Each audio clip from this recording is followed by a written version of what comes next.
primero, de nuevo, quiero agradecerle a Isabel, a Julio y a Armando, que esta tarde son nuestros invitados especiales. Para que ustedes sepan, pues ya se los he comentado, pero aquí estamos reunidos un grupo de aproximadamente, creo que somos 25 los que estamos conectados como parte del espacio interuniversitario de memorias. Todos son estudiantes universitarios de diferentes carreras, diferentes universidades aquí en El Salvador también, y todos estamos integrados en este espacio justamente porque tenemos un genuino interés en tener una conexión especial o buscar ese espacio en el que nos conectemos con la historia de nuestro país.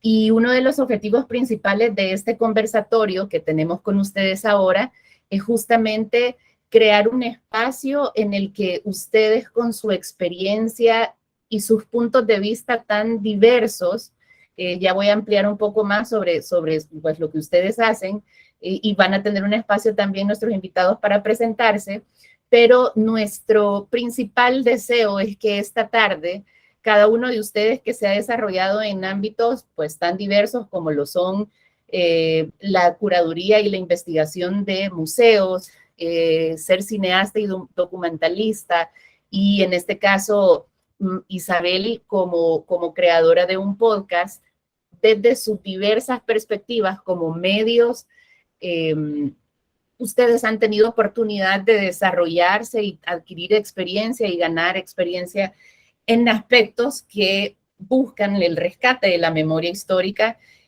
No pensemos solo en un país, sino en general, desde su visión personal e individual como profesionales. Ustedes tienen esta oportunidad grande de contarle al mundo lo que hacen. Entonces, uno de los objetivos principales que tenemos con todo el grupo de estudiantes que estamos conectados ahora es conocerles, y queremos preguntarles muchas cosas sobre lo que ustedes hacen y que, digamos, desde el espacio de Memorias y Derechos Humanos del Salvador, queremos que el grupo de estudiantes se inspire también a partir de sus historias y que puedan darse cuenta que desde donde estén parados, porque como les decía, aquí tenemos estudiantes de psicología, de turismo, mercadeo, tenemos estudiantes de comunicación social. Eh, Cada uno desde su punto de vista puede también trabajar para el rescate de la memoria histórica, como ustedes lo han hecho en su momento. Entonces, como les decía, realmente mi intención ahora es abrir este espacio de conversación con ustedes tres, con Isabel Cadenas Cañón, quien es española y es creadora del podcast De eso no se habla, con Julio López, que es salvadoreño, radicado en México, él es cineasta y documentalista, y con Armando Perla, que él es salvadoreño también, pero tiene muchos años de ejercer su profesión. Entiendo, Armando, ya nos contarás tú, sobre todo en Canadá, que es donde estás radicando actualmente como curador e investigador. Entonces, lo primero que me gustaría hacer es dar un espacio a ustedes tres para que se puedan presentar, que nos puedan contar qué hace cada uno.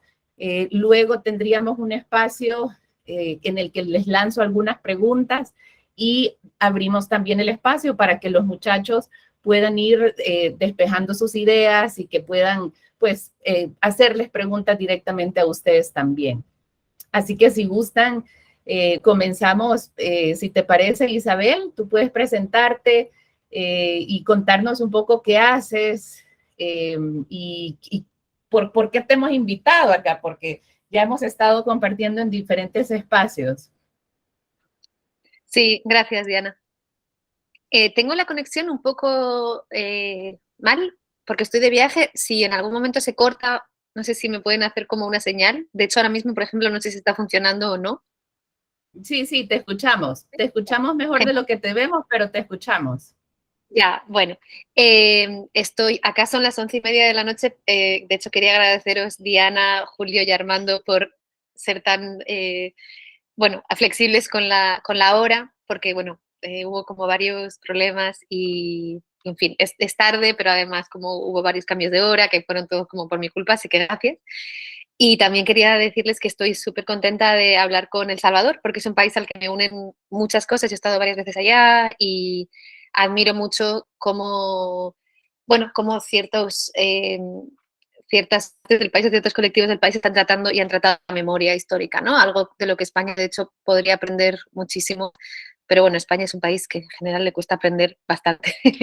eh, yo, bueno, sí soy española, siempre trabajé sobre temas de memoria, sobre todo desde el punto de vista de la escritura y de la investigación académica. Yo hice mi tesis sobre la ausencia como concepto en las nuevas generaciones de fotógrafos, fotógrafas y videoartistas en España. Y de cómo ahora mismo parece que hay una nueva generación que en lugar de hablar de memoria, porque el discurso de la memoria se ha quedado un poco atrasado, en mi opinión, están hablando de búsqueda y de ausencia, ¿no? Y se están relacionando con la memoria de otras maneras que no son las tradicionales, pero que están trayendo a nuevos públicos a la búsqueda de la verdad, de la justicia y de la reparación. En 2019 empecé un proyecto de podcast que se llama De eso no se habla, que es un podcast que yo digo que trata de unir los puntos entre los silencios individuales y los silencios colectivos. Yo nací en el 82, nací en democracia y en España, bueno, el franquismo duró hasta 1975, que fue cuando Franco se murió en la cama, como solemos decir. O sea, que no hubo, aunque sí que hubo muchos movimientos sociales luchando contra el franquismo, fueron largamente reprimidos y él se murió de viejo, digamos, ¿no? Y después le siguió un proceso llamado la transición, que probablemente conozcáis, que duró del 75 hasta el 82, 84, depende de las cronologías, que fue, en mi opinión, bastante problemático, ¿no? Porque fue un proceso que en lugar de, bueno, de mirar hacia el pasado y de pedir responsabilidades y de curar las heridas para que sanaran, lo que hizo fue como mirar hacia el futuro, ¿no? Como, bueno, España es un país moderno, no le hace falta hacer ningún proceso de verdad, ni ningún proceso de como se ha hecho en otros países, sino que, bueno, va a olvidar lo que pasó, se va a hacer una ley de amnistía y ya está, vamos a ser un país nuevo. Lo que pasa es que eso no siempre funciona, de hecho en España no funciona, ¿no? Y muchos problemas que se taparon o se metieron debajo de la alfombra, como podemos decir en España, han resurgido ahora.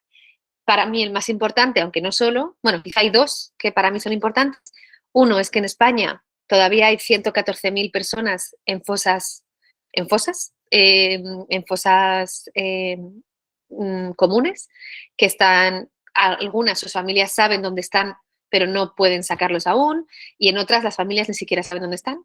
Y lo difícil de esto es que la guerra civil terminó en el 39, esas desapariciones masivas son entre el 36 y el 45 más o menos, aunque después hubo más, pero sobre todo esos son los años duros. La mayoría de los familiares están muriendo sin tener este proceso de verdad, justicia y reparación. Eso por un lado. Y por otro lado, otra cosa que sucede es que hay como un silencio social.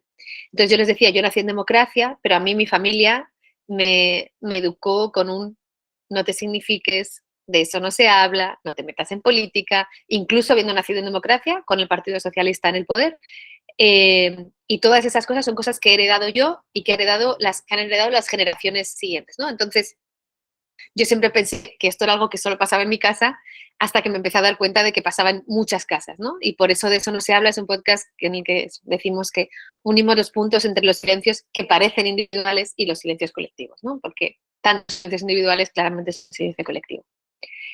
Y creo que hasta ahí está una buena presentación, perdón, que me he alargado muchísimo.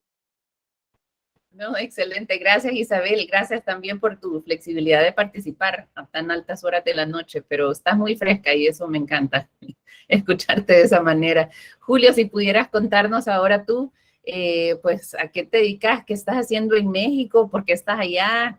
¿Qué te llevó a ser cineasta? ¿Me escuchan bien?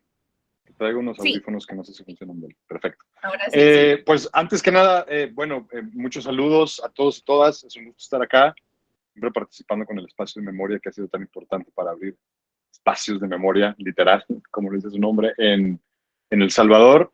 Eh, no sé, yo estudié comunicación política aquí en México. Yo nací en México porque la guerra había ahuyentado del país a mis padres. Cuando terminó la guerra en el 92 nos regresamos. y ahí me hice como adolescente y luego adulto joven, y luego me vine a estudiar a México y desde entonces he estado yendo y viniendo, pero siempre como con el corazón, digamos, y con los ojos puestos en El Salvador, ya sea que esté viviendo en El Salvador o en otro lado de la región. Casi todos mis proyectos siempre han sido ahí. Empecé haciendo foto documental y luego me pasé al video documental, me tocó la transición entre lo analógico y lo digital y de repente ya teníamos cámaras de video en nuestras manos y bueno, pues empezamos a hacer eso, ¿no? Es porque yo sé que me iba a dedicar a la memoria con esa claridad, digamos, con esa intención específica desde el principio. Yo sí tenía como la intención de hablar del Salvador desde el presente. Siempre me ha preocupado mucho, me ha interesado mucho como tema la violencia en El Salvador, que creo que es uno de los grandes flagelos de nuestra sociedad. Y por querer entender la violencia y al no poder entenderla, dije, yo tengo que entender de dónde viene el origen de esta violencia. Y algo me decía que esa violencia venía de la guerra civil. Y eso me hizo meterme a estudiar la guerra civil, decidí hacer mi primera película y después de estar trabajando mucho en documental, en cosas más pequeñas, hacer mi primera película sobre la guerra civil. Y me encontré con el tema de la última batalla de la guerra civil, que es la ofensiva del 89, la ofensiva hasta el tope. Y bueno, eso ocurrió hace 10 años y no, he pasado estos últimos 10 años trabajando en ese tema. Hice un proyecto que se llama La Batalla del Volcán, que es una película, pero también es un canal de YouTube. En total son como 12 horas de testimonios y análisis. Y hay ensayos y hay, bueno, hay muchos escritos al respecto. Y sigue siendo un tema bien importante para mí. Y les cuento esta historia un poco como para darme cuenta que yo inconscientemente pensé que quería entender el presente de la sociedad, pero yo inconscientemente lo que estaba buscando la, era pues explicar mi identidad, ¿no? Mi identidad de por qué yo era mexicano, de por qué mi familia no estaba en El Salvador. Entender que las heridas que tenía mi familia eran las heridas compartidas con básicamente todas las familias salvadoreñas. Y ahí retomo mucho de lo que decía Isabel, un montón de cosas me dispararon como reflexiones. Y sí, en efecto, yo creo que esos silencios nos han hecho muchísimo daño. El Salvador ha sido un país donde el silencio ha sido brutal. Isabel hablaba de verdad, justicia y reparación. En El Salvador, normalmente la triada que ocupamos más comúnmente es memoria, verdad y justicia. Y en o sea, que es como ese proceso porque es en orden cronológico, ¿no? Es primero memoria, luego verdad, luego justicia y luego reparación, en ese orden, esos 4 etapas. Y yo considero que en El Salvador no ha habido ni siquiera memoria, ¿no? No ha habido ni siquiera memoria en la magnitud que tendría que haber habido por la magnitud de los hechos que ocurrieron durante los 70, los 80. El problema es que El Salvador, como siempre está en crisis, nunca da tiempo de pensar luego en el pasado. Y ahora tenemos unas crisis tan horribles, tan preocupantes, tan complejas como las de los 70 o los 80, que bueno, se nos va pasando ahí. Pero entonces yo creo que nuestra generación sí le toca tener un ojo puesto en ese pasado reciente y un ojo puesto en el presente y generar un diálogo entre esos dos. Y mis proyectos como director o como productor de cine documental han ido siempre dirigidos pues en esa línea, ¿verdad? Así que bueno, encantado de estar aquí con ustedes compartiendo.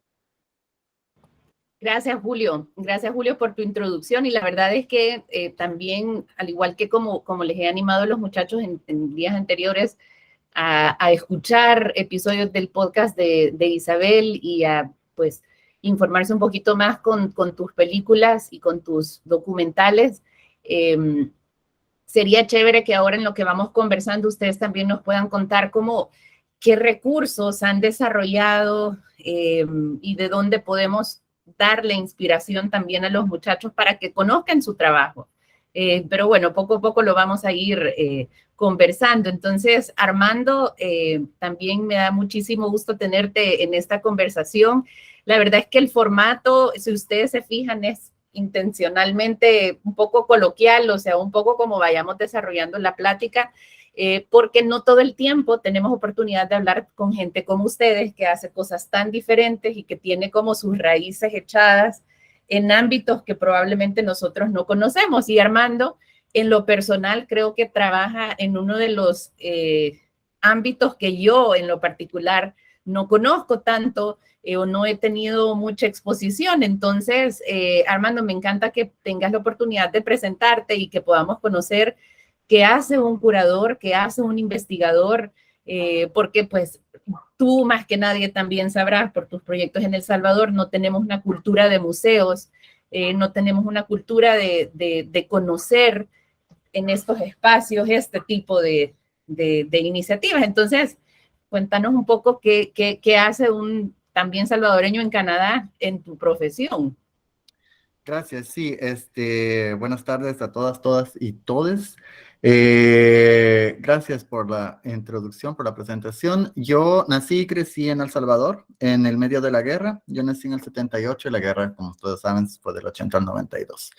Entonces, yo me fui del Salvador en el año 2000 huyendo de la homofobia, ¿no? Que es un legado de la colonización española, ¿no? Que tenemos acá, Isabel.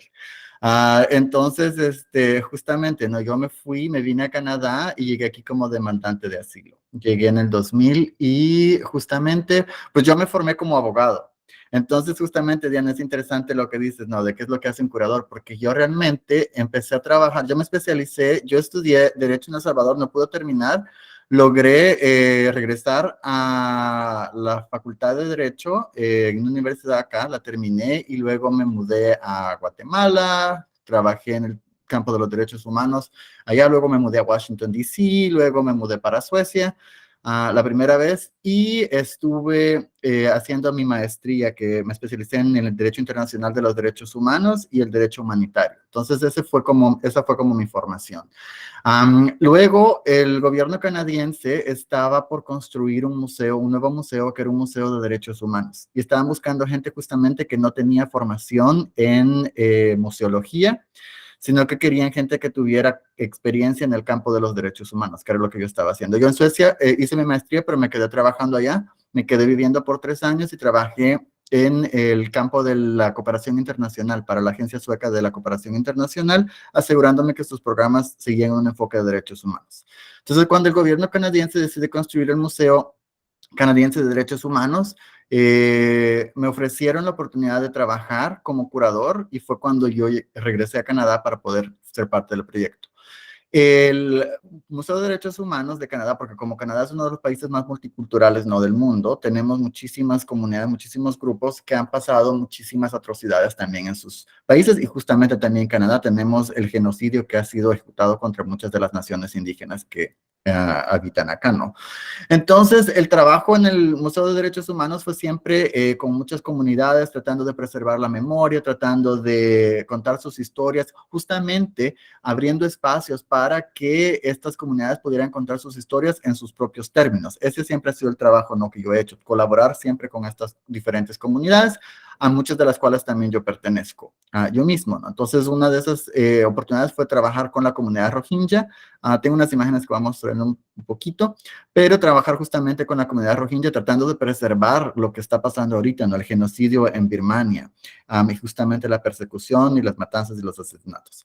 Estuve, como dije, en el Museo de Derechos Humanos como por 10 años y luego de ahí me regresé a Suecia y me fui a trabajar al Museo de Migración y Democracia, ya también justamente trabajando con muchas diferentes comunidades en temas muy similares, preservando las memorias también de diferentes comunidades étnicas allá en Suecia, pero también trabajando mucho con el pueblo indígena Sami, ¿no?, en el norte de Europa. Entonces yo también soy mestizo en El Salvador, como somos muchos, pero la familia de mi papá sí son nahua, entonces también es parte de este legado, ¿no?, que yo tengo.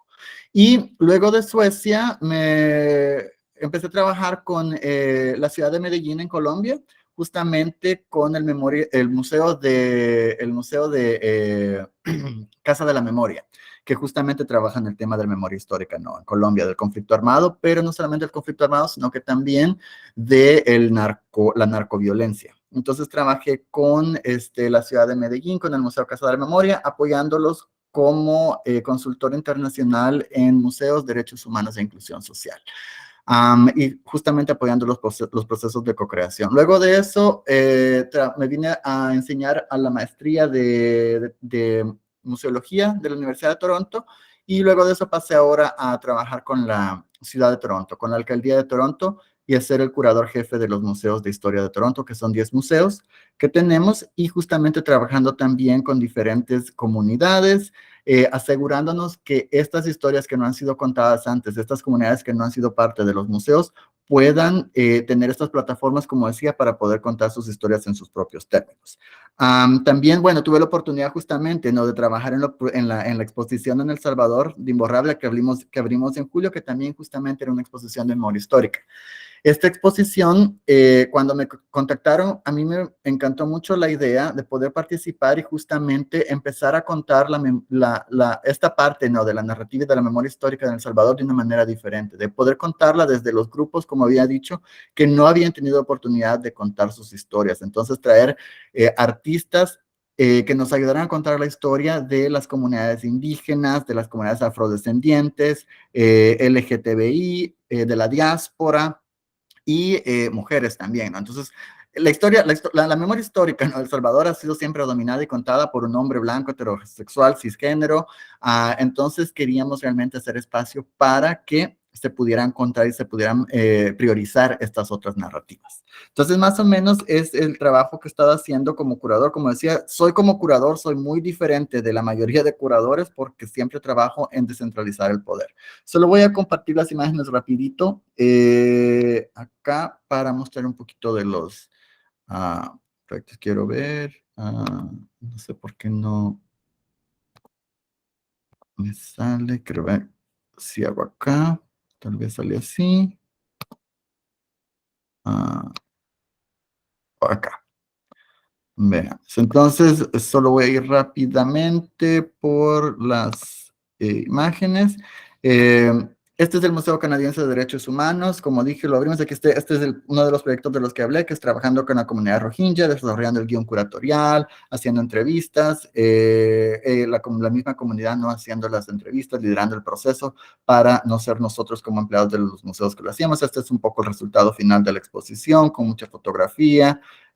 Utilizamos también inteligencia artificial para poder contar las historias y incluir las voces de la comunidad. Este es uno de los 10 museos que tenemos aquí en la ciudad de Toronto. Es una casa histórica, es una casa muy eurocentrista, muy blanca, que perteneció a una familia rica de acá de Toronto. Y aquí, por ejemplo, las imágenes que ustedes están viendo, es una de las comunidades, uno de los grupos con los que hemos trabajado, que es un colectivo de artistas de performance que justamente son no binarias también y racializadas, y se apropiaron totalmente de este museo, de esta casa, para poder hacer un filme que hablaba sobre la experiencia de la soledad durante la pandemia y de cómo nuestra comunidad queer no pudo salir a bailar y arreglarse y todo, que es parte muy importante, ¿no?, de cómo nosotros nos socializamos. Así que es parte de lo que hicimos en este museo. Este también es con la comunidad del Ballroom, so Toronto Kiki Ballroom Alliance, y también hicimos un ballroom con ellos en uno también de los museos. Aquí pueden ver las imágenes, que es una comunidad también racializada, es una comunidad históricamente excluida, y logramos también hacer este evento, justamente a través de las relaciones de confianza que hemos construido. Y estas son unas imágenes para finalizar de la exposición que se hizo en El Salvador, con justamente los talleres de co-creación con los niños, las niñas y los niños, que participaron justamente viéndose no solamente como recipientes de información en la exposición, sino también como creadores, ¿no?, del contenido y las narrativas, que fue justamente parte de todo este proceso. Y con esto finalizo. Gracias, Armando. Díganme si no hay aquí una muestra bien amplia de las variedades de disciplinas en las que uno puede entrar o a través de las cuales uno puede abordar en la memoria histórica. Realmente lo que tú nos has contado me sirve para comenzar a hacer preguntas específicas, Armando, sobre cuáles han sido como sus inspiraciones y sus motivaciones principales. Porque como yo les decía hace un momento, aquí estamos un grupo de estudiantes que venimos de carreras muy diversas, que tenemos intereses muy diversos y que de alguna manera nos hemos inscrito en este proyecto justamente porque queremos entender nuestra identidad, un poco retomando lo que Julio también decía, entender por qué nuestro país políticamente está como está, por qué nuestra historia se ha contado de la misma manera por mucho tiempo y quizás nosotros no hemos podido conectarnos directamente a entenderla, a escuchar o conocer a los protagonistas. como todas esas preguntas que nos están dando vueltas y bueno, quería dirigir esta primera pregunta. Yo les estoy compartiendo pantalla ahorita de la página donde pueden ver el podcast de Eso No Se Habla, donde están los episodios que Isabel y el equipo pues, que trabaja en el podcast en general han desarrollado. Y quería preguntarte, Isabel, a mí me llama la atención en los diferentes episodios que ustedes han trabajado, hay como una diversidad de formatos, es decir, en algunos casos son ustedes presentando y preguntándole a alguien, en otros casos es simplemente una persona que cuenta su historia. Sobre todo he escuchado episodios de médicas que han contado su testimonio después del COVID. Es decir, cuando pensamos en memoria histórica, a veces pensamos que hay que irnos muchos años atrás, pero realmente la memoria se va construyendo también de estos hechos que han marcado la historia de los países. Entonces, quisiera que me compartieras un poco, Isabel, cómo es el proceso que ustedes siguen para decidir las temáticas y qué los inspira a hacer los diferentes episodios. Y bueno, si tú me diriges a ir a alguna de las páginas o de las cosas que quisieras que enfatizara, pues siéntete libre en decírmelo.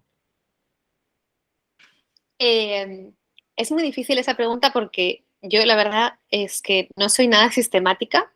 A veces vivo eso como algo malo y a veces lo vivo como algo bueno. Hoy estoy más positiva. Y creo que cada historia necesita que la miremos de una manera diferente, ¿no? O sea, en mi caso, yo la mayoría de las veces parto de una intuición sobre una historia y después ya sea confirmo esa intuición o la desecho. Ahora mismo, de hecho, estoy en Huelva, que he tenido es en el sur de España, en Andalucía, porque hemos tenido justo un evento con un colectivo que se llama Jornaleras de Huelva en Lucha.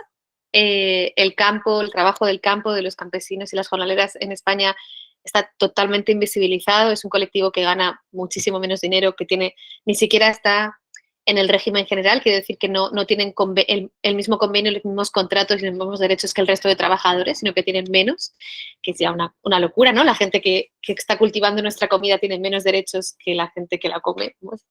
Y, por ejemplo, acá todavía no sé lo que vamos a hacer. Yo estoy grabando muchas cosas, acabamos de hacer un programa en directo en la radio, pero aún no sé cómo va a ser esa historia porque necesito como tener bastante material para poder decidir cómo va a ser esa historia, ¿no? Entonces, la mayoría de las veces parte como de una intuición. En este caso es extremo porque ya llevo como un año trabajando en esta historia y aún no sé cómo va a ser, pero en general siempre hay como una intuición de formato, ¿no? A mí me gusta mucho decir, y suena un poco raro, pero a mí me gusta mucho decir que el trabajo que yo hago es populista, porque yo trato de que gente a la que no le interesa la memoria, a la que no le interesan como temas que consideramos sociales o políticos, le interese, ¿no? Por eso para mí el formato, como tú dices, Diana, es muy importante. Encontrar la manera que la historia necesita para ser contada y encontrar una manera que sea muy atrayente para el oyente. O sea, que un oyente, por ejemplo, si tenemos un episodio sobre una refugiada en un campamento de refugiados en el Sáhara Occidental, perdón, en el Sáhara Occidental no, en los campamentos saharauis en Argelia. No sé si conocen la historia, pero el Sáhara Occidental fue una provincia española hasta el año 1975. Por supuesto, un territorio robado, bueno, en la época del colonialismo europeo, no solo español. Francia y España se repartieron lo que es ahora Marruecos, hasta que Marruecos tuvo la independencia, y aún así España siguió siendo la potencia administradora del Sáhara hasta 1975, un poco antes de morir Franco. Dejaron que Marruecos entrara en esa provincia, que era una provincia española. Marruecos se hizo con esa provincia española y la gente huyó, o sea, empezó un éxodo hacia Argelia, donde los recibieron y siguen viviendo, pues, casi 45 años después, creo, 47 años después, en campamentos de refugiados, ¿no? Es gente que las nuevas generaciones han nacido en un país que no es el suyo y sueñan con volver a una tierra que nunca pisaron. Entonces, todo esto es responsabilidad principalmente del gobierno español, que nunca se hizo cargo de esto, ¿no? Y el Sáhara es un tema muy activista, muy militante, ¿no? Que interesa sobre todo a la gente muy activista de izquierdas, a la gente muy militante, y que la gente que no lo es escucha el Sáhara y es como, ¡ay, qué pereza! Otra vez alguien de izquierdas hablando del Sáhara, ¿no? O sea, es como algo así. Y como yo también había sido esa persona, porque yo soy de izquierdas, pero aún así el Sáhara me parecía como algo que yo ya conocía, pero que no me interesaba. Y cuando fui al Sáhara descubrí una historia, bueno, en fin, pues muy interesante, pero sobre todo descubrí las vidas de personas que estaban directamente afectadas por mi gobierno, digamos. Decidí hacer una historia en la que fuera una chica a la que le mandamos una grabadora, una chica que vive en un campamento de refugiados, y que contara ella su propia historia. Yo no quería contar su historia, sino que quería que fuera ella quien la contara, porque no es que haya que dar voz a las personas ya tienen voz, lo que pasa es que a veces no las escuchamos, ¿no? Y eso pasa con el Sáhara Occidental. Entonces yo quise construir una historia en la que no hablábamos del Sáhara como un reportaje de nos vamos a contar lo que es el Sáhara, sino que a través de una historia personal la gente iba como metiéndose en la historia de Jadilla, que se llama la protagonista, y solo al final decíamos que ella estaba en el Sáhara Occidental, cuál era la historia de España con el Sáhara y cuál era nuestra responsabilidad allá. Pero para eso lo primero que hice fue construir una historia que narrativamente enganchara a un público que no necesariamente estaba interesado en la historia del Sáhara Occidental. Y por eso digo como que para mí mi trabajo es populista, aunque suene un poco raro, porque yo lo que quiero es como enganchar a la gente a la que no le interesan temas más sociales en temas sociales, ¿no? Y para eso, para mí, la clave es construir muy buenas narrativas. Bueno, estás ahora enseñando la web, pero pues que sean atractivas visualmente, pero que también tengan un storytelling que se le llama ahora, ¿no? Que sea como, yo siempre digo, como que pudiera ser una película de Netflix, ¿no? Y en ese caso es cuando la gente, creo, que se engancha más a esas historias.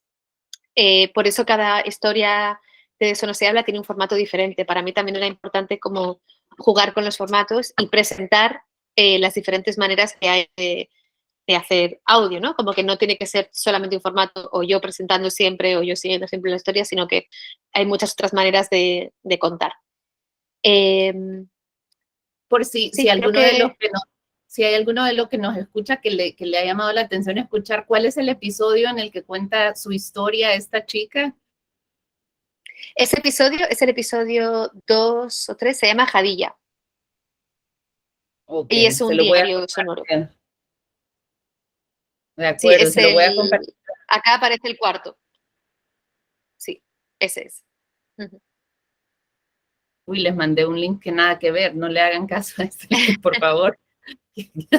No van a poder entrar, pero sí, yo se los comparto cuando podamos, para que escuchen el episodio, ¿verdad? Chévere. Ok, gracias Isabel por contarnos esto. Julio, ahora quisiera preguntarte a ti y bueno, animo a todos los muchachos, o sea, yo estoy lanzando algunas preguntas, pero les animo a que levanten su mano y así pueden ustedes también preguntar directamente. Pero quería hablar contigo, Julio, justamente de cuál crees que es el impacto del trabajo que tú haces. ¿Cuál es el impacto que hace el cine en la vida de la sociedad? Uy, esa es una pregunta, no diré difícil, sino tal vez desesperanzadora, porque no quiero entrar en desesperanzas, pues, pero, o sea, el cine es una industria muy, muy poderosa. En Estados Unidos, después de las armas y el petróleo, viene Hollywood, ¿no? Se mueve muchísimo dinero en el cine y antes de arte es negocio, ¿no? Digamos, la industria del cine y es un negocio poderosísimo. El problema es que es un negocio que se basa en el discurso y ese discurso viene, digamos, sostenido en un aparato ideológico y para eso sirve mucho el cine, ¿no? Para instaurar un mercado, perdón, un sistema de un aparato ideológico muy específico y eso funciona desde las novelas que hace Televisa en México hasta las películas que hace Marvel en Estados Unidos o las series que hace Netflix en el mundo. Entonces, en ese sentido, contamos con un arma de comunicación tal vez la más efectiva en términos de impacto y en términos de masividad, pero que está controlada por grandes corporaciones. Entonces, corporaciones que tienen básicamente, a veces pensamos que hay ejecutivos malos que quieren ideologizar y ni siquiera es tan complicado. Lo que quieren los ejecutivos es hacer dinero, ¿no? Es generar discursos que hagan dinero y que los hagan ricos a ellos y a la gente que los contrata y qué sé yo. Entonces, sí hay un problema sí hay una situación de digamos, de una lucha, o más que una lucha lo llamaría una resistencia de espacios de discurso crítico, creo. en el cual todos los que hacemos discurso, ya sea podcast, curadurías, películas, libros, obras de teatro, canciones, nos enfrentamos a este como este imperio de corporaciones, de discursivas, que no necesariamente hablan de lo que nosotros queremos hablar o de lo que nosotros pensamos que puede contribuir a generar una sociedad más justa y más igualitaria, ¿no? Entonces, ¿cuál es el impacto? Pues el impacto uno espera que sea con el que uno crea la obra, ¿no? Yo las obras que creo de memoria, las hemos creado. eh, hay varios objetivos, ¿no? Uno es dejar un registro de lo que pasó, que como decía antes, la memoria se ha trabajado, creo yo, muy poco en los países de Centroamérica. eh, si lo comparamos a la magnitud de los hechos que ocurrieron, es muy poca la memoria que se ha hecho, falta un montón de memoria todavía. Eh, pero también es como una herramienta para hacer una reflexión sobre nuestro presente, ¿no? Es decir, la memoria, uno de sus grandes objetivos, nosotros lo entendemos como una herramienta para entender nuestro presente, porque sin entender el pasado no podemos entender nuestro presente, y de la misma forma no podemos construir nuestro futuro o imaginarnos el futuro que quisiéramos. Y también en El Salvador, sobre todo, y es un poco también de lo que decía Isabel, de los pocos diálogos que han habido o de las búsquedas, creemos que en El Salvador ha habido muy poquito diálogo, entonces también nuestros proyectos como que generan diálogo. Y creo que lo hemos logrado en cierta medida, con algunos proyectos más que otros, pero la verdad creo que sí lo hemos logrado, pero sigue siendo una pelea, digamos, no una pelea, una resistencia que hay que llevar adelante, porque la distribución de nuestras películas o la distribución de nuestras piezas de discurso se enfrenta a un monopolio de corporativismo muy difícil y al final es una resistencia, pues. Eh, Todo lo que tenga que ver con las humanidades o con las artes en países como los de Centroamérica es aún más difícil de llevar a cabo. Entonces, justamente yo creo que esa dificultad lo que hace es que sea más necesario aún, porque hay un montón de países donde tal vez no tienen los mismos problemas discursivos y en nuestros países sí los tenemos, entonces yo creo que eso, más que ser como un obstáculo o algo que nos desanime, es algo que nos tiene que animar para tratar de configurar estos discursos, para poner estos discursos en la arena pública y para seguirlos trabajando al final, que yo creo que esa es nuestra contribución como creadores de discurso y de pensamiento crítico, que es lo que debemos de hacer, ¿no? También creo que para hacer eso, digamos, y que sea efectivo, hay que estudiar mucho la técnica, hay que estudiar mucho la estética de lo que vamos a hacer para que pueda conectar. Y las películas que hemos hecho nosotros creo que van en esa línea, ¿no? En una línea de pensar mucho el nivel político de la obra, pero pensar también mucho el nivel técnico de la obra y pensar mucho el nivel estético de la obra. Y proyectos como La Batalla del Volcán, que como creador ha sido mi proyecto más grande y más ambicioso, creo que ha tenido eh, como, como una buena recepción en El Salvador, ¿no? Que es el país para el que está hecho y por el que está hecho. Y nada, seguimos todavía hasta la fecha como moviendo un poco el proyecto y nos da mucha tranquilidad saber que nosotros rescatamos un cúmulo de memorias que mientras no se vaya la luz en el planeta y hay internet, pues va a estar ahí arriba, ¿no? Y compartido para los demás. Ya cuando se vaya la luz ya no va a estar, pero bueno, habremos hecho el intento. Ajá. Julio, ¿y se puede ver la batalla del volcán, se puede ver abiertamente en línea? Fíjate que este 11 de noviembre se cumplen 33 años del lanzamiento de la ofensiva y la vamos a soltar en YouTube, ya liberar para siempre por los siglos de los siglos, hasta que se vaya la luz en el planeta, que eso va a ocurrir más temprano que tarde, creo. Pero bueno, entonces sí, la vamos a liberar el 11 de noviembre. De todas maneras, si la quieren ver los compañeros y compañeras del grupo, yo te mando un link para que la puedan ver desde hoy si quieren. Sería genial. Excelente. Sí, Pero bueno, el 11 de noviembre, el 11 de realmente noviembre ya va a estar liberada, sí. buenísimo. Pues miren, yo otra pregunta que quería enfocarte y por eso me metí a la página del Instagram.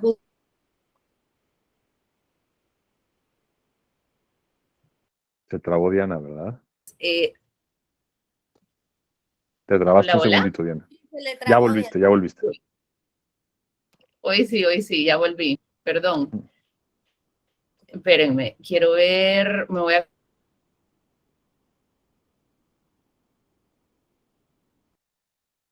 Se nos volvió a Disculpen. trabar. Hoy sí, ya, perdónenme, es que la luz se quiere ir, hablaste de eso y, y ya mi casa dijo, no, me voy a ir ya, que se acabe la batalla del Sí, de volcán. una vez, sí. Sí, que se acabe el mundo ya. Sí.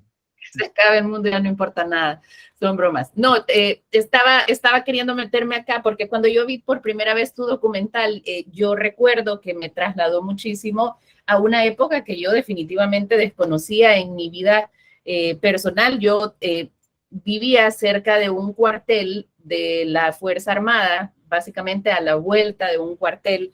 Entonces, mis recuerdos de la ofensiva final, yo nací en el 87, o sea que para el 89 pues no entendía lo que pasaba, pero para mí explotaba el país. Sí recuerdo la cantidad de helicópteros que pasaban, lo que explotaba. Cuando vuelvo a ver, más bien cuando vi por primera vez tu documental, como que me reconectó con ese momento de mi vida, pero me impactó en la manera en la que yo prácticamente no conocía nada de la historia de mi país en cuanto a la ofensiva, lo que sucedió. La gente ya era grande, qué es lo que habían vivido, no sabía qué era ser un guerrillero o qué era ser un soldado y qué era estar enfrentado. Es decir, a mí me abrió muchísimo la mente. Entonces, mi pregunta del impacto que esto tiene, estoy segura que para ti como profesional, o sea, individualmente, ha tenido un impacto muy, muy trascendental, pero es importante que sepas también el impacto que tiene a los otros que no conocíamos nada, lo ilustrativo que resulta que alguien venga y cuente las historias, pues unos desde un audio, otros desde un video con un audio y otros desde una exposición. Es decir, esa diversidad de formatos realmente estimula muchísimo y te inspira. Justamente hay uno de los del grupo que se inscribió en el programa, que es Camilo, no sé si lo recordarás. Camilo fue el ganador del concurso de audiovisuales, él está en el grupo acá también, no sé si está conectado, pero está en el grupo. Sí. Y es súper chévere ver cómo este trabajo indirectamente que tú decís, sí tiene un impacto porque hay otros que están siguiendo los pasos de los que ya tienen un camino recorrido. Entonces, pues nada más como reafirmarte y pues invitar a todos los muchachos también a que vean este documental cuando nos lo comparta Julio. Yo se los hago llegar, por supuesto, y a partir del 11 de noviembre, que for sure va a estar abierto para todo el mundo, pero véanlo. Es una buena forma de entender cosas que ni siquiera nos imaginamos que existieron. Y ya no se diga en la página web de la batalla del volcán, que son esas 13 horas, decía, o 12 horas de filmación que no te caben en los 45 minutos o una hora que te puede durar el documental como tal, vea. Es una invitación chévere para que todos lo podamos conocer. Camilo, habías levantado la mano, no sé si querías hacer algún comentario. Hola, sí, ¿me escuchan? ¿Te sentiste aludido? Sí. Hola, ¿se escucha? Sí, ¿verdad? Sí, sí. Bueno, ¿qué onda, Julio? Hola, Diana, Armando, Isabel, mucho gusto. Solo quería hacer, porque ahorita que estabas hablando de la conmemoración, ya se acerca el 11 de noviembre, y quería comentarte y que también como tener una pregunta. Fíjate que creo que era hace aproximadamente un año, pasamos la batalla del volcán pirateado en Soyapango, en una comunidad.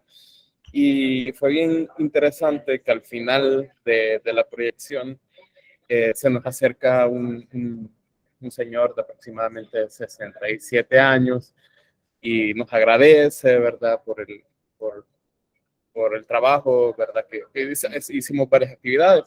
Entonces, y empezó a hablar de la guerra sin decir en qué bando estaba, ¿verdad?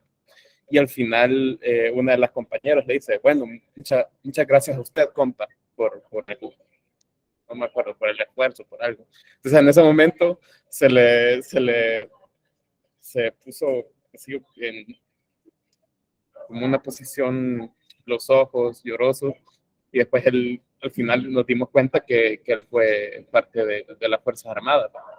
Entonces quería saber qué reflexiones, que me imagino que seguís recibiendo mensajes, correos, de otras reflexiones.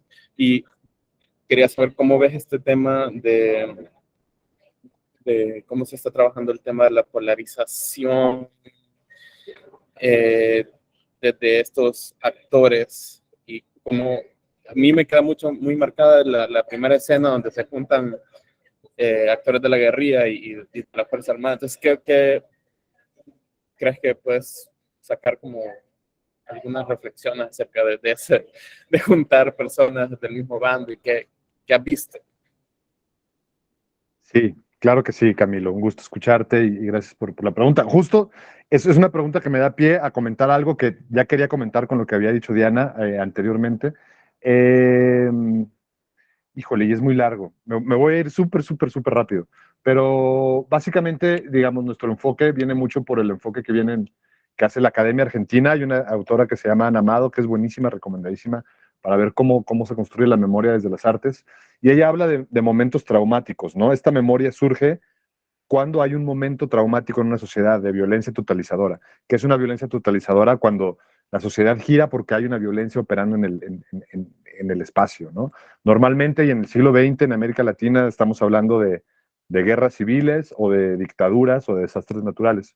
Entonces es natural que una sociedad genere memoria después. Una violencia totalizadora como la que vivimos en los 70s y en los 80s en El Salvador, obviamente iba a generar toda esta avalancha de memoria.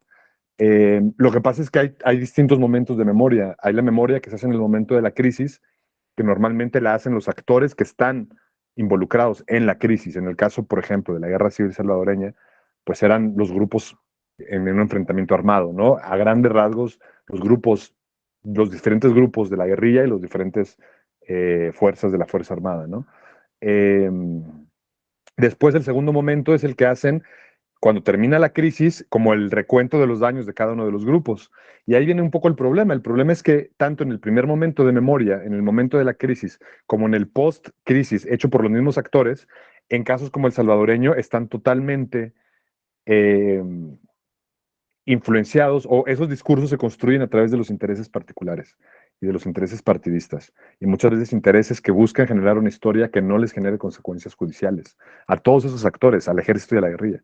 Entonces, no son discursos honestos, son discursos que vienen imbuidos de la ideología o de los intereses particulares o intereses partidistas o intereses jurídicos que tengan esas personas. Eso en El Salvador, como no hubo proceso de justicia, ni siquiera hubo procesos de verdad, y era lo que hablábamos hace rato. O sea, ha habido muy poquita memoria, pero no ha habido verdad.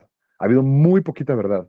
Y no ha habido, bueno, justicia no ha habido. Y restauración, bueno, ni nos metamos ahí, porque ya es una utopía en el contexto actual. Entonces, esos discursos nos hicieron muchísimo daño, nos hicieron muchísimo daño. Parte de la violencia que hay ahora, las pandillas, la descomposición social, el gobierno que tenemos actualmente, todo eso tiene que ver con que no se hayan hecho los procesos de reparación que se tuvieron que haber hecho después de la guerra civil. La batalla del volcán, el proyecto que hicimos un poco como muy intuitivamente y luego como estudiando todos estos temas, sí nos dimos cuenta que lo que más queríamos hacer era un discurso humanista, un discurso en el que la persona contara qué se siente vivir una guerra, qué se siente sobrevivir una guerra, qué se siente el dolor y el odio de la guerra desde un punto de vista humanista. Y eso lo que nos permitió, primero creo que tuvimos la capacidad de generar ese discurso bajo este enfoque humanista, y eso nos permitió conectar mucho básicamente con todos los bandos. Cuando me preguntaba Diana del impacto, ya digamos, hablando ya no del impacto que puede tener un medio de comunicación o no, sino que ya del impacto de la gente que sí ha visto la película o el proyecto, creo que está muy relacionado a, más bien, lo que yo les quería decir era, yo era como un loquito durante los años que hice la investigación, era como un loquito preguntándole a la gente dónde había estado en el 89, a la gente que ya estaba viviendo en el 89. Me sentía muy solo, y al final del proyecto yo me di cuenta que para mí ese proyecto había sido como una válvula de escape con una olla de presión donde salen un montón de cosas que uno tiene adentro, y fue muy bonito darme cuenta que la gente de El Salvador que veía la película tenía la misma sensación de que era una válvula de escape que conectaba un montón de cosas del pasado de uno, del presente, de los silencios, de los dolores. Entonces, lo que fue muy bonito, que yo de veras no me imaginé, es que al poder hacer un proyecto realmente con un discurso humanista, que habla del ser humano y de los dolores y odios de un ser humano, cualquiera que sea, sin importar su partido o su bando, porque estamos hablando de una guerra civil, ojo, que es una guerra que se da entre hermanos. En una misma mesa, en una misma familia, podían haber gente del bandos diferentes, ¿no? Entonces, hablar de buenos y malos es complicado. No es complicado hablar de crímenes de lesa humanidad, porque eso sí está muy claro. Pero bueno. Y entonces, al final conectó mucho con la película con mucha gente. Yo pensé que me iba a costar conectar entre los bandos, pero resulta que no solo conecta entre los bandos diferentes, sino que tal vez lo más importante que conecta con diferentes generaciones. Todas las generaciones se sintieron aludidas, incluyendo las docenas de generaciones que han pasado después de que terminó la guerra. Y la verdad ha sido muy bonito y la película sigue viviendo y sigue conectando y estamos contentos, pues la verdad, de que eso siga siendo porque creemos que es el aporte que queríamos hacer a la memoria del Salvador. Excelente. Te agradezco mucho tus apuntes y la verdad es que sí, creo que eso nada más hace todavía más la necesidad de querer conocer y de ver el documental de nuevo las veces que sea necesario. Yo también tuve esa sensación de conexión, justamente. Me conecté yo como individuo, pero hace un par de semanas tuvimos un conversatorio con Claudio Ramsey, que es el director de educación del Museo de la Memoria de Chile.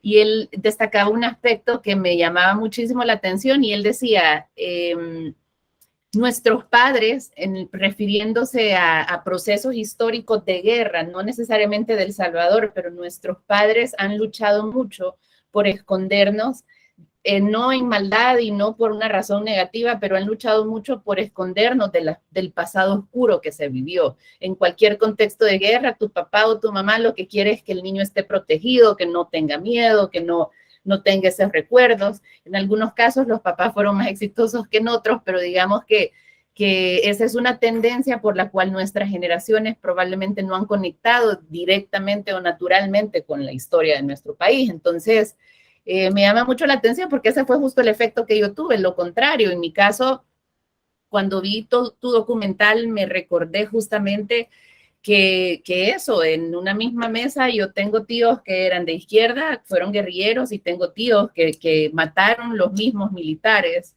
siendo ellos militares. Entonces, las historias son muy complejas y bueno, finalmente todo se resume en que éramos hermanos y en ese momento de la vida, pues les tocó matarse los unos a los otros. Así que bueno, pues la invitación también es a que podamos ver tu documental y creo que para ir ya encaminándonos al cierre de esta parte, quisiera hablar un poco con Armando respecto a uno de los más recientes proyectos que él lo mencionaba, que fue esta exposición de Imborrable. Yo tengo aquí algunas imágenes de la exposición como tal, que por cierto, la próxima semana vamos a tener la oportunidad de visitar con un tour guiado. Pero Armando, yo aquí quería que tú nos contaras cómo fue tu proceso de qué hiciste para conceptualizar este proyecto. Bueno, básicamente para que todos lo sepan, Armando dirigió la conceptualización general de esta exposición museográfica, coordinó con todos los artistas las metodologías para la creación de las obras que se iban a exhibir. Entonces, no sé, me encantaría, Armando, que nos pudieras contar un poco, porque ahora los muchachos van a ver el backstage y pues en la próxima semana vamos a poder visitar el museo. Entonces, pues te pediría que si pudieras contarnos y si tú crees, yo puedo ir pasando algunas imágenes de la exposición mientras lo contás. Sí, gracias, Diana. Sí, yo creo que como decía al principio, ¿no? Cuando me contactaron para ver si estaba interesado en trabajar en la exposición, estaba emocionado, pero también tenía un poco de conflicto, ¿no? Interior, porque yo nunca había trabajado en El Salvador. Jamás me imaginé que iba a regresar y que iba a poder hacer un proyecto allá, pues también por las condiciones en las que me fui. Pero, y además con el gobierno, ¿no? Que justamente está ahorita en estos momentos. Y hablar justamente de una exposición de memoria histórica y de derechos humanos, porque justamente no solamente memoria histórica, pero también derechos humanos, ¿no? Entonces, la metodología que yo he utilizado en las exposiciones que yo hago, que creo, es un enfoque es una museología de derechos humanos, que sigue un enfoque de derechos humanos, que justamente no es priorizar las voces que han sido históricamente excluidas para que puedan tomar parte de los procesos y tomar las decisiones en los procesos que les afectan directamente, ¿no? Como lo que decía Isabel, no le vamos a dar voz a nadie, sino que simplemente hacerlos partícipes para que puedan tomar las decisiones y contar sus historias como ellos y ellas quieren. Entonces, era importante poder hacer esto. o sea, fuimos, tuvimos bastante suerte, ¿no? De que el PNUD nos apoyara justamente desde el principio. Yo pedí que quería poner mi equipo, como dijiste también, entonces era importante para mí hacer un equipo sur-sur.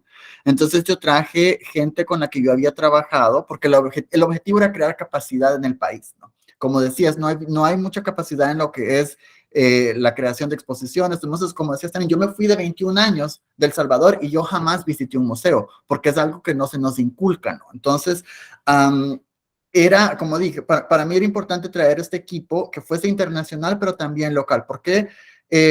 Internacional, pero desde la cooperación sur-sur, porque no quería traer tampoco gente, yo podía traer de mis colegas de Europa, traer de mis colegas de acá de Norteamérica, pero no quería traer gente que vinieran del norte global, digamos, a enseñarles a salvadoreños cómo hacer las cosas. Entonces, lo que hice fue contactar, por ejemplo, a mi amigo Ignacio, que es el museógrafo del Museo de Memoria y Tolerancia de la Ciudad de México, que se especializa en memoria histórica, y a Manolo Suárez, que es del Museo de Maloca de Bogotá, que es un museo de ciencias que es para niños, ¿no? Entonces, los dos, esta exposición era orientada para niños también de 8 a 12 años, entonces traer los dos juntos. Y luego encontrar e identificar un equipo local que pudiera ser también, ¿no? Desde ahí darnos el contexto, porque yo soy salvadoreño y crecí, viví la guerra y todo, ¿no?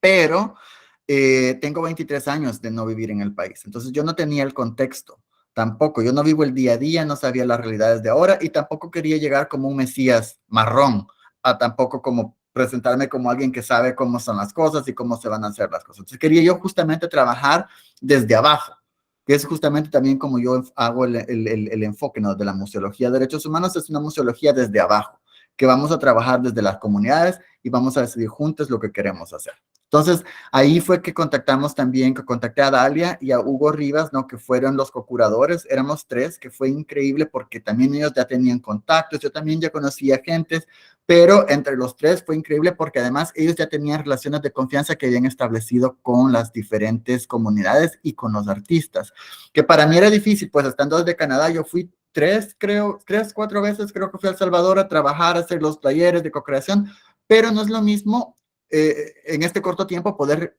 realmente establecer estas relaciones importantes de confianza y duraderas, ¿no? A largo plazo. Sí, yo las tengo, pero ya Dalia y Hugo las habían formado desde antes.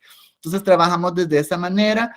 Trajimos también el enfoque de una museología crítica de niños, una museología crítica infantil, que era el otro componente, ¿no? También, que como decía anteriormente, era de ver a los niños, a las niñas de las niñas como parte no solamente como recipientes de información, sino como actores que podían también hacer ellos mismos la narrativa de la exposición, ¿no? Entonces, justamente utilizando los dos enfoques, empezamos a co-crear. Yo decía también, esta no es una exposición de arte, sino que es una exposición en la que hemos invitado a niñas, niños, niñas, sus familiares, hemos invitado a artistas, hemos invitado a miembros de la sociedad civil, excombatientes, a que nos ayuden a contar una historia, ¿no? Entonces fue justamente lo que hicimos y juntos pudimos crear las narrativas y contar las historias que la gente quería contar. Y justamente también el objetivo era, como decíamos, crear estas piezas que se pudieran poner en la exposición, pero al mismo tiempo dar espacios dentro de la exposición donde la gente y los visitantes y los niños que visitaran pudieran también cambiar la narrativa y pudieran también agregar a la historia y cambiar el tipo de relatos que estábamos contando.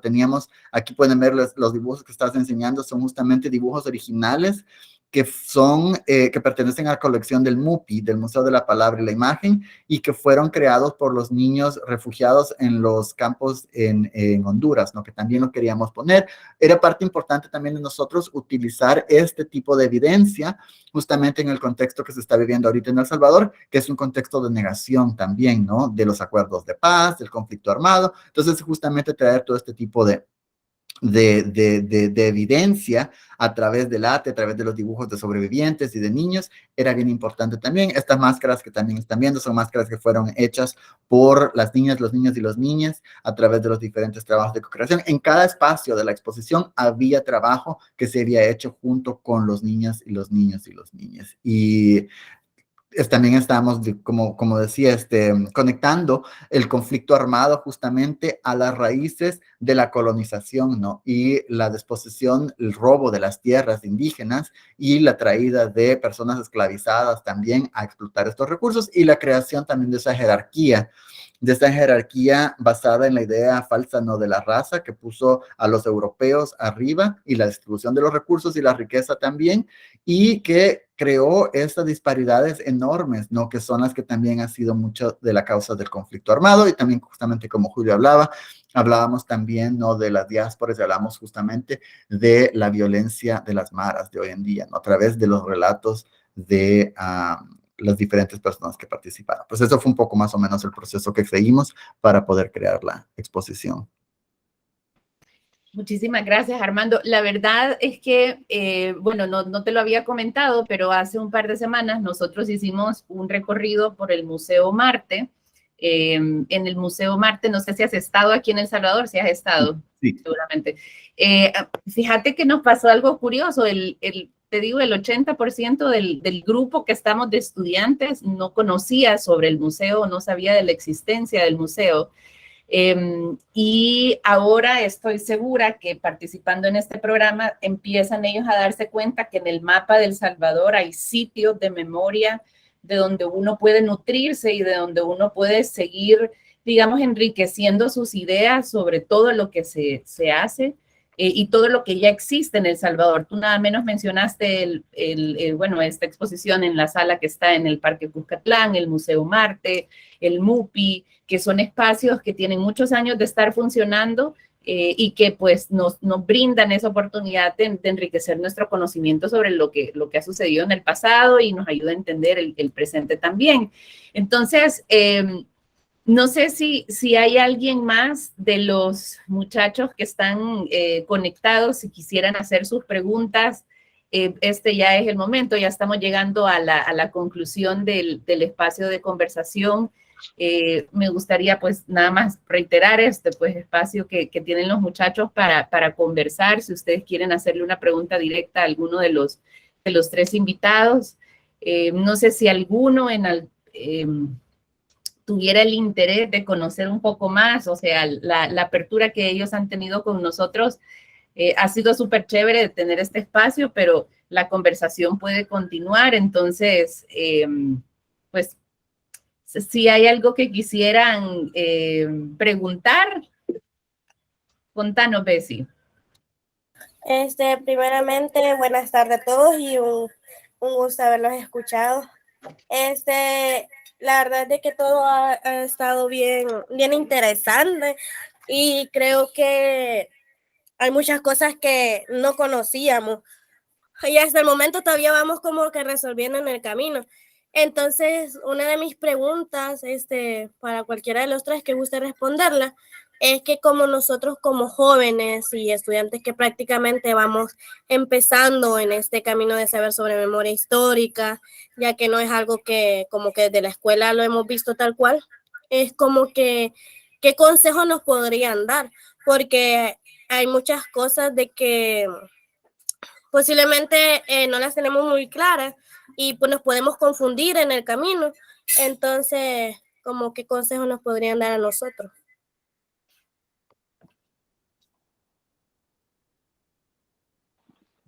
Voy a responder yo también una pregunta. Quizá tengo yo malos horarios. Terminábamos ya, ¿verdad? Es que yo me tengo que marchar. Sí, no, tranquila. Aquí estiré un poquito el horario, pero igual yo miré mal la hora. Perdón. No. Es que acá es súper tarde ya, es como yo estoy a punto de colapsar. Pero así aprovecho, respondo a Bessie y me despido, ¿les parece?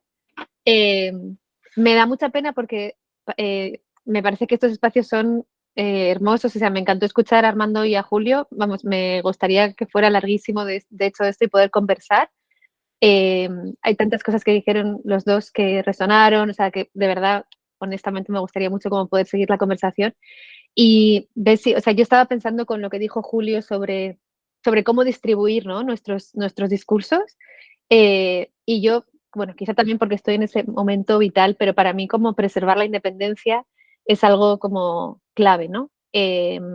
Quizá bueno, quizá hay países, quizá Canadá lo está haciendo bien y Armando tiene como la suerte de estar en una entidad pública, que sería como yo creo que el sueño de muchos, ¿no? Poder trabajar en lo público, pero también como haciendo memoria, pues como tiene que ser hecha, ¿no? Desde los discursos oprimidos, desde los discursos como que no han tenido lugar, perdón, que han tenido lugar pero que no han tenido espacio. Pero mientras eso no sucede, y yo es verdad que yo hablo desde Europa, desde un país, no el país más privilegiado, pero desde luego un país muy privilegiado comparado con El Salvador, no en el mundo del periodismo, porque realmente es muy difícil vivir de periodismo en España y sobre todo el periodismo independiente, pero creo que hay muy pocos espacios no independientes donde se pueda hacer memoria hoy en día en España y yo creo probablemente también en El Salvador, aunque no conozco la realidad también, pero me ha gustado mucho esto que decía Julio, ¿no? De cómo no solamente hay que hacerlo, sino, bueno, pues todo lo que hacemos depende del medio con el que lo hacemos y del lugar en el que lo hacemos, ¿no? Entonces, preservar la independencia el poder es muy civilino, ¿no? Y construye discursos de una manera, la hegemonía se construye así, ¿no? Sin que una se dé cuenta y de repente ya está, parece que el sentido común es lo que dice el poder, ¿no? Entonces, es muy importante como mantener la independencia. Y es verdad que hay que comer y que para eso pues tenemos que hacer trabajos que quizá no nos gustan, pero creo que siempre es importante como poder mantener un espacio crítico más allá del poder y de los medios mayoritarios, eh, sí, y poder construir desde ahí, porque es muy difícil construir desde un medio mayoritario. Ojalá no fuera así y ojalá alguien tenga una experiencia diferente, pero para mí ha sido muy difícil, por ejemplo, poder construir pensamiento alternativo desde un medio mayoritario. Muchísimas gracias, Isabel, y gracias de nuevo por tu participación y la disponibilidad de llegar hasta tan tarde. No, gracias a ustedes y de verdad que ojalá haya una parte 2 y podamos seguir la conversación. Sí, seguro. Gracias. Gracias, Isabel. Chao, chicos. Gracias, Diana. Gracias a todas, a todos. Chao. Bueno, no sé si hay alguna otra pregunta o si quieren reaccionar a lo que mencionaba Bessie. Michelle, contanos. Sí, muy buenas tardes a todos. Bueno, Isabel, bueno, ya se retira, pero muchas gracias por esta increíble ponencia. Julio, Armando, increíble, increíble, en serio. Pues no he quedado con mayor duda porque en realidad he entendido todo clarísimo, pero bueno, ya sea Julio, Armando, nuestros queridos ponentes, ¿qué es lo más revelador que han escuchado? Bueno, al estar volviendo a, no sé, a estudiar sobre nuestra historia, ¿no? ¿Qué es lo más revelador o que han escuchado y que han visto? Yo quizás puedo empezar, creo que tal vez no revelador, pero bueno, sí, una de las cosas que siento que fueron inesperadas, porque no sé ni por qué estoy diciendo que fueron inesperadas, porque no fueron tantas sorpresas, pero tal vez fue triste confirmarlo. Es justamente, sí es lo que quiero decir, ¿no? Es que cuando empezamos a trabajar justamente con COPES, que es el Comité de Expresos Políticos, ¿no?, de El Salvador, que querían justamente ver sus historias reflejadas en la exposición y querían lograr llegar a niños y niñas, ¿no?, para poder contar sus historias de otra manera. Entonces lo que hicimos fue empezar a reunirnos con ellas, con ellos, y tratar de encontrar una manera de cómo contar estas historias juntos con los niños y con profesionales, obviamente, de arteterapia, de psicólogos, de psiquiatras, para asegurarnos que no iba a haber más retraumatización. Y lo que descubrimos en este proceso, justamente con estos profesionales de la salud mental, es que ninguna de esas promesas que se hicieron, de esas obligaciones que el gobierno tenía, ¿no?, de proveer útiles de herramientas y tratamiento para los expresos políticos, las exvíctimas del conflicto armado, para poder tratar su salud mental, se habían llevado a cabo. Entonces, era súper difícil poder trabajar estos temas, porque era inmediatamente abrir todas esas heridas, ¿no? Y entonces el enfoque se cambió completamente, ¿no? Por la recomendación de los profesionales de la salud mental que teníamos, porque las víctimas del conflicto no están en una posición en la que puedan trabajar en estos momentos compartiendo sus historias, por ejemplo, con un grupo tan vulnerable como son los niños, las niñas y los niños, ¿no? Y además queríamos también protegerles a ellos mismos también, ¿no? A los sobrevivientes, porque, como dije, no habían tenido ningún tipo de tratamiento que se supone que el gobierno tenía también que haber proveído este tipo de seguimiento y no sé. Entonces creo que esa fue una de las cosas, como dije, no sorprendentes porque pues ya nos imaginábamos un poco, pero que sí tal vez fue bien triste confirmar y darnos cuenta de la magnitud del problema que realmente todavía están viviendo y que están enfrentándose los sobrevivientes, ¿no? Y muchos de los miembros, no solamente de COPES, pero también de otras organizaciones de la sociedad civil. Qué fuerte y totalmente me identifico con lo que tú decís porque de alguna forma sí los conocí yo también. En algunos casos conocí el bright side, o sea, personas que sí han tenido un acompañamiento, digamos, de alguna institución o de alguna manera independiente, pero hay otros también igual de válida su postura ante la vida, pero muy retador desde la perspectiva de uno que los conoce por primera vez y dice, wow, la historia está tan fresca en su vida y está tan fresca en su mente, que cómo podés trabajar con ellos sin que eso vuelva a despertar en sus mentes, en sus corazones y que les brote, ¿verdad? Buenísimo. Muchísimas gracias por tu apunte. ¿Alguien más quisiera consultar, quisiera preguntar? Estamos. Julio, ¿alguna espinita que te haya quedado por ahí sin decir? Pues tal vez yo me di cuenta, yo creo que el silencio es lo que más nos ha afectado, no solo no contar lo que pasó, sino no contar cómo nos sentimos, cómo se sintió la gente. Me di cuenta que ese silencio en El Salvador es multicasual, hay varias razones por las cuales no se habla, como el podcast de Isabel, que me parece genial el nombre, ¿no? De eso no se habla. Digamos, la primera era por seguridad, ¿verdad? Porque durante los 70 y los 80 no podías hablar a riesgo de tu vida, básicamente. Entonces la seguridad es uno de esos. El miedo tiene que ver mucho también ahí con la seguridad. Otra razón es el dolor, que era porque era muy doloroso o es muy doloroso hablar de eso. Sin embargo, como los procesos psicológicos lo confirman, justamente a veces ese dolor se cura hablando, pero si nadie te dice que si tú lo hablas lo vas a curar, no lo curas, no lo hablas. Y hay uno más que es la vergüenza, ¿no? Que es mucha de la gente que hizo la guerra o que vivió la guerra, que atravesó la guerra, tiene mucha vergüenza de lo que vio o de lo que hizo. Y eso también es una cosa que hay que destrabar en la salud mental. Entonces, eso lo que nos lleva es, pues, la guerra destruyó el tejido social del Salvador y nunca nos dimos la tarea de reconstruirlo, porque nunca ni siquiera lo hablamos. Olvidemos de repararlo, ni siquiera como platicarlo y verlo. Y tenemos el país que tenemos ahora, para bien y para mal, justamente por no haber hecho esos procesos, ¿no? Entonces, creo que es una tarea que siempre va a estar pendiente y que tenemos que seguir haciendo con lo que pasó en los 70s y en los 80s y luego lo que pasó en los 90 y lo que pasó en los 2000s y lo que está pasando ahora con el régimen de excepción, por ejemplo, la violencia que hay en las calles ahora. Es importantísimo que estos procesos nunca se dejen de seguir adelante, ¿no?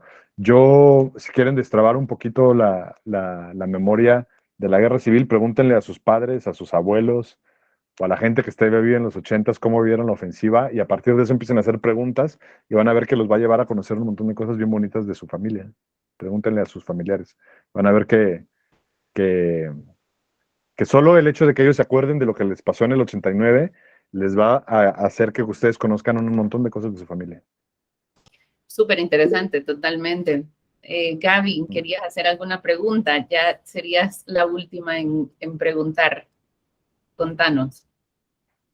No, de hecho no es una pregunta, solo decirle gracias a los que estuvieron presentes, porque realmente me toca bastante lo que menciona Julio, donde dice que lo que no se habla, el dolor se cura hablando, y sí, es totalmente cierto. Nosotros en psicología hablamos sobre un tema bien específico que se llama el ruido evolutivo. o ruido histórico, en donde los psicólogos tocan ese punto diciendo de que cada uno de nosotros tiene una historia dependiendo de donde estemos viviendo, obviamente, y traemos un ruido evolutivo que lo traemos pues desde hace mucho, ¿verdad?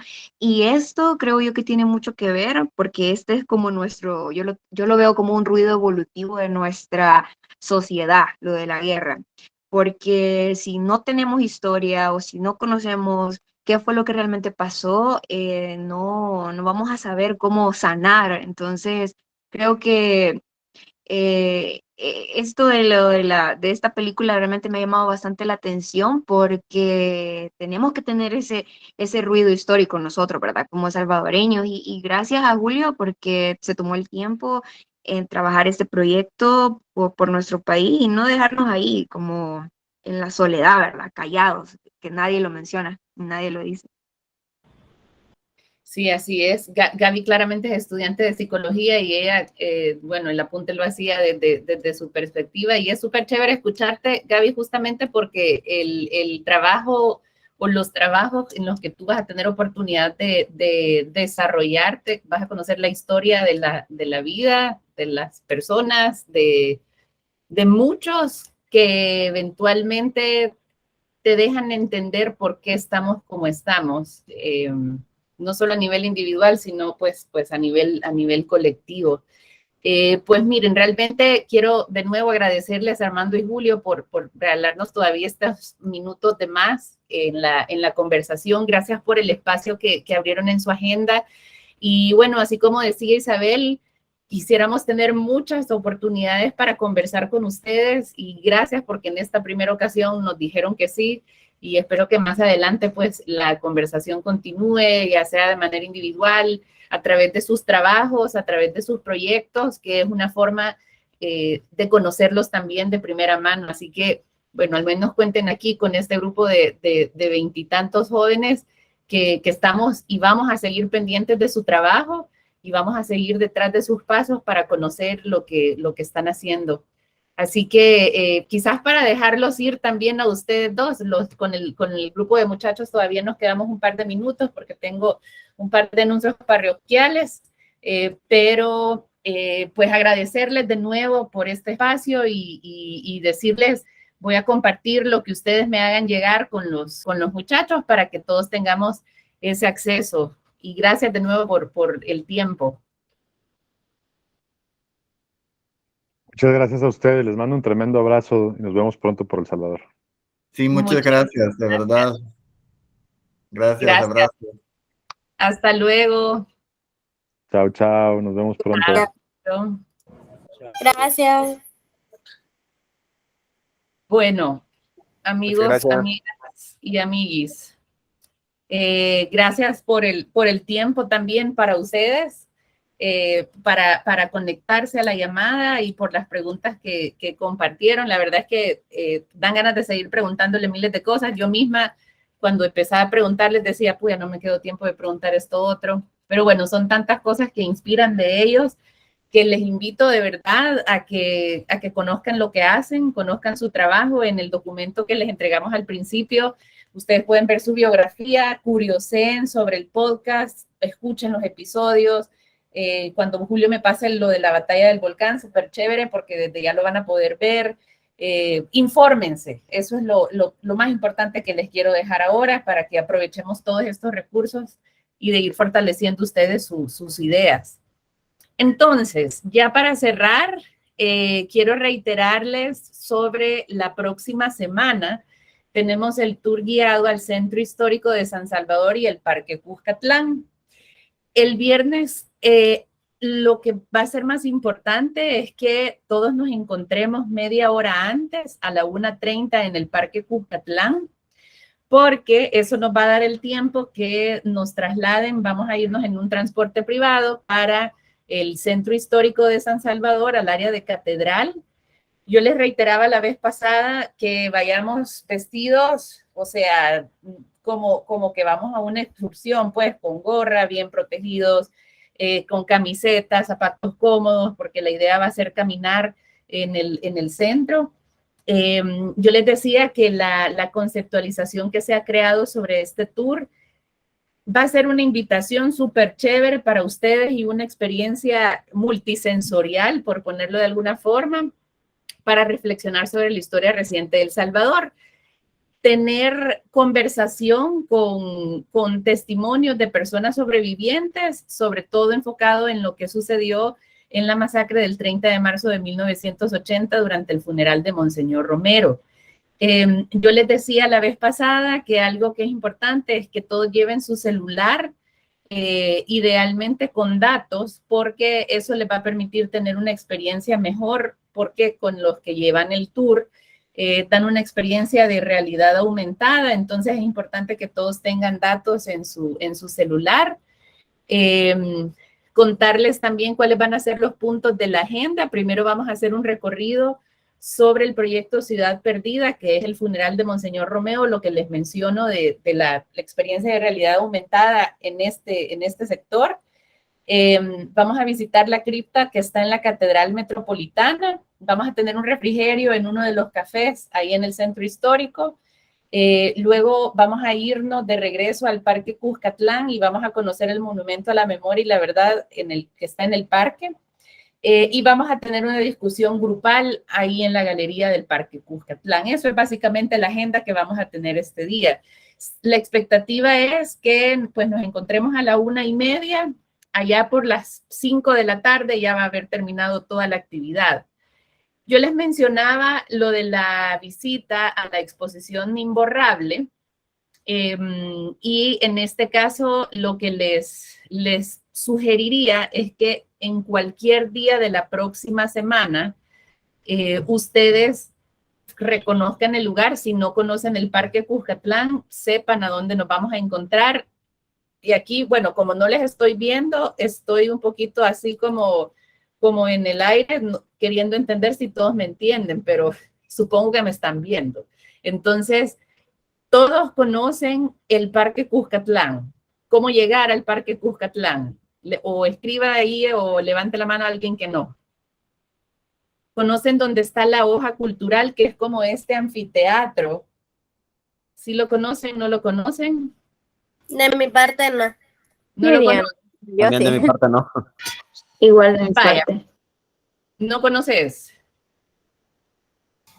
Yo no. Por el lado, ajá, cabal, Fiorella, por el lado de las canchas. Vaya, ustedes llegan al Parque Cuscatlán y el Parque Cuscatlán es básicamente un rectángulo en el que aquí arriba, digamos, tienen el Museo Tin Marín y aquí abajo termina unas canchas de fútbol.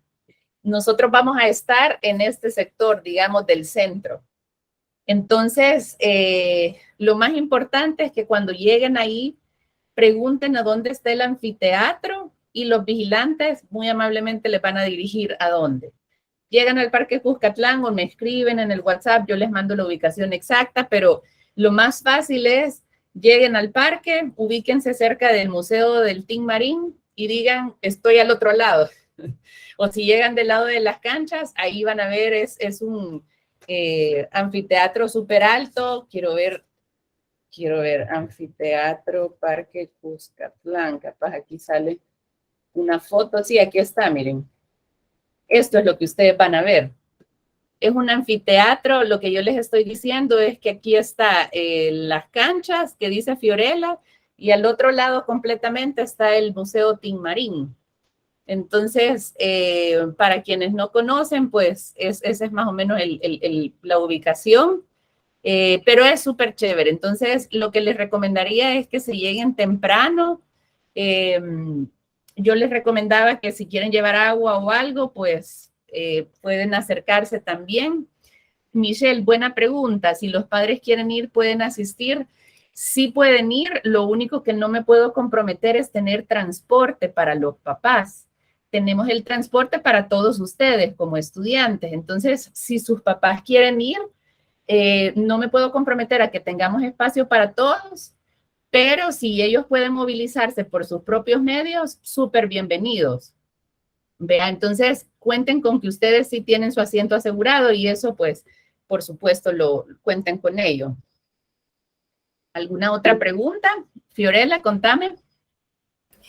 Hola Diana, yo tengo una consulta. A mí me cambiaron el horario ya en el trabajo, entonces ya estoy yendo a oficina. No sé Sí. si me pueden extender una carta para poder presentarla el día viernes, porfa. Sí, claro que sí. Solo escribime por el chat en WhatsApp y yo tú me decís a quién tengo que dirigir la carta y con gusto te lo escribo. Chéveres, muchísimas gracias. Yes, yes. ¿Alguien más tiene preguntas, consultas, dudas? Estamos entonces, jóvenes, para el próximo viernes a la 1:30 en el Parque Cuscatlán, en el área del anfiteatro. Por cualquier duda que pudieran tener, ustedes me escriben, me llaman o algo, y yo con gusto les aclaro. ¿Estamos chéveres, cheles? Ven, Sí, ahora siento cómo sienten los profesores que están dando clases y hablan y no sabes si hay alguien al otro lado, pero aquí estoy. Vaya, chivo, pues. Entonces, cualquier cosita, pues nos chateamos o algo y quedamos despedidos. Muchas gracias por su tiempo. Gracias a ti, Diana. Gracias, Diana. Gracias. Feliz tarde. Muchas gracias. Buenas tardes a todos. Chao. Gracias, feliz tarde. Igual.